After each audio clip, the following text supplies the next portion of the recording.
가수 이범학은 과거 신승훈이 5주 연속 1위를 했을 당시 1위 경쟁을 했던 가수 중에 한 명입니다. 이범학을 대표하는 노래로는 이별 아닌 이별이라는 곡이 있는데요. 당시 1990년대 초반 엄청난 인기를 얻었습니다. 가수 이범학 나이와 이범학 식당 근황 등이 궁금하네요. 사실 이범학의 인생을 살펴보면 여러 가지로 안타까운 점이 많죠. 1991년 록그룹 이색지대로 데뷔했고 동년 솔로 가수로 이별 아닌 이별로 큰 인기를 끌게 됩니다. 하지만 이때 이범학은 돈을 별로 벌지 못하고 수입은 대부분 소속사가 가지고 가게 되었죠. 사실 우리나라 90년까지 가요계는 완전 막장이었습니다. 아무리 인기 가수라고 하더라도 돈을 버는 경우가 별로 많지 않았고 대부분 소속사나 음반사들이 떼돈을 벌었죠. 재주는 곰이 부리고 돈은 다른 놈이 가져가는 형국이었는데 이것은 당시 업계의 잘못된 계약 관행 때문에 이랬죠. 아무튼 이런 문제 때문에 이범학은 가요계의 정이 떨어졌고 그런데 이범학이 이별 아닌 이별로 큰 인기를 얻을 때 바로 이범학이 정신병을 앓고 있었던 것이죠. 비하인드 스토리가 있습니다. 이범학, 어느 날 낮잠을 자는데 갑자기 감정 같은 걸 느꼈다. 나도 모르게 거실로 나가서 누나들에게 내가 예수야, 내가 예수님이야 라고 외쳤다. 누나들은 처음에는 장난으로 받아들였지만 내가 울면서 진지하게 계속 말하니까 집안이 온통 난리가 났다. 이범학, 하지만 난 정말 내가 예수님인 줄 알았다. 어머니 병환을 고쳐드리기 위하여 온 예수님이라고 생각했다. 이범학, 성당 신부님에게 면담을 요청하기도 했다. 기도 드린다고 했더니 정신과 상담을 말하더라. 나중에 정신과 의사에게 내가 예수라면 믿겠냐라고 물었다. 결국엔 정신병원에 이달 동안 입원하게 되었다. 이범학, 내가 앓고 있던 병명은 조울증이었다. 그 당시 음반 활동도 했는데 형이 와서 외출증을 끊어주면 정신병원을 나가서 가수로 활동했다. 이범학, 당시 조울증이 정말 심했다.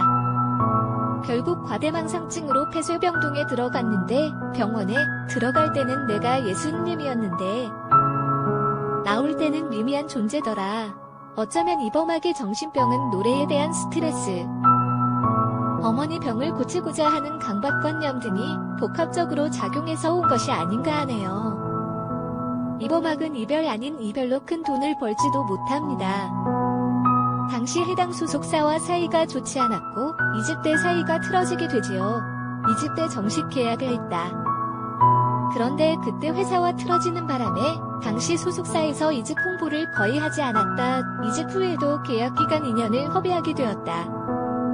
계약 기간이 끝난 다음에 다른 회사들을 알아보았는데 그 사이에 음악 시장이 크게 변했더라. 난 늘 앨범 발매를 생각했는데 음악 시장은 이미 음원이니 디지털 싱글이니 뭐니 하면서 크게 바뀌게 되었다. 시대가 너무나 변화무쌍하게 바뀌었는데 정 그대로 있었던 거죠. 이범학은 한 번의 결혼 실패를 하게 됩니다. 시대를 잘 못 읽었던 것 같다. 이범학 전 부인 황모 씨는 4살 연하의 여성으로 2000년 친구 모임을 통하여 처음 만나게 됩니다. 그러다 이범학이 프로포즈를 하게 되고 두 사람은 1년 뒤에 결혼을 하게 됩니다. 이범학은 결혼 후에도 생활고는 여전했어요. 연수입이 500만 원도 안 되었기에 무리하게 지방 공연을 다니기도 했죠. 이범학은 전 부인과 딸은 사정상 따로 살고 있어요. 결국 이범학 이혼 사유는 생활고와 성격 차이 때문이 아닌가 하네요. 현재 부인은 13살 연하의 아내입니다. 이범학은 재혼을 하게 되는데요. 마침표.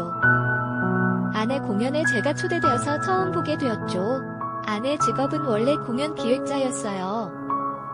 그리고 제가 대시를 해서 처음 만나게 되었어요. 이범학은 재혼 아내의 손맛이 좋아요. 그래서 주변에서 식당 차려도 잘 될 거라는 칭찬도 많이 들었고요. 마침표. 사실 가수란 직업은 굉장히 부침이 심합니다. 결국 이범학은 아내와 더불어 식당 미몽을 열게 되었죠. 이범학이 직접 서빙을 하기도 하고 손님과 함께 술 한잔을 나누기도 하는데 음식만 역시 괜찮은 것 같네요.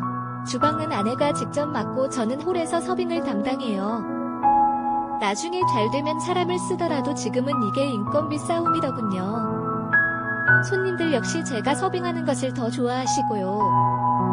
시장에서 물건도 제가 직접 가져와요. 한편 다른 방송에서 이범학이 이혼한 후 떨어져 지내는 딸에 대한 애틋한 신경을 고백했답니다. 출연진들의 자식 사랑을 묵묵히 듣고 있던 가수 이범학은 자식들 이야기하는 게 너무 부럽다며 방송에서 처음 이야기하는 것 같다. 이어 이범학은 가장 힘들었던 부분이 아이에게 이혼 사실을 알려야 하는지 말아야 하는지였다. 저는 이혼을 했다고 깜짝 고백했답니다. 디귿. 아이가 무슨 죄가 있겠느냐, 부모가 이혼을 하는 건데라며 아이를 생각하면 늘 미안하고 죄스럽다고 털어놨답니다. 현재 고등학생인 딸은 전처가 양육하고 있답니다. 이범학은 초등학교 5학년 때부터 고등학교 2학년 되는 사이까지 한 달에 한두 번밖에 못 봤던 것 같다며 고등학교 올라와서는 더 못 보게 됐다. 아이가 뭘 잘하고 뭘 못하는지 잘 모른다고 말하며 속상해했답니다. 이를 들은 이창훈은 맞다며 아이랑 계속 같이 있고 싶어 하더라고 거들었답니다. 또 이범학은 아이 양육비라도 보내주려면 지금 같이 사는 아내 눈치도 봐야 한다며 아이만 생각하면 죽을 때까지 미안할 것이라고 말해 주변을 숙연하게 했답니다.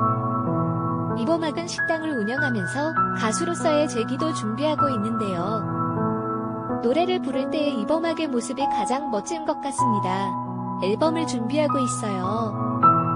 20년 동안 계속 음악 작업을 해왔기에 이미 녹음을 해놓은 곡들도 많지요. 그 노래들을 어떻게 살릴지 말지에 대한 고민도 하고 있어요. 이범학이 다시 좋은 노래로 팬들의 곁으로 다가가려고 하는데요. 그가 원하는 대로 일이 잘 진행되어 앞으로 대중들에게 좋은 노래를 들려주길 기대해보겠습니다.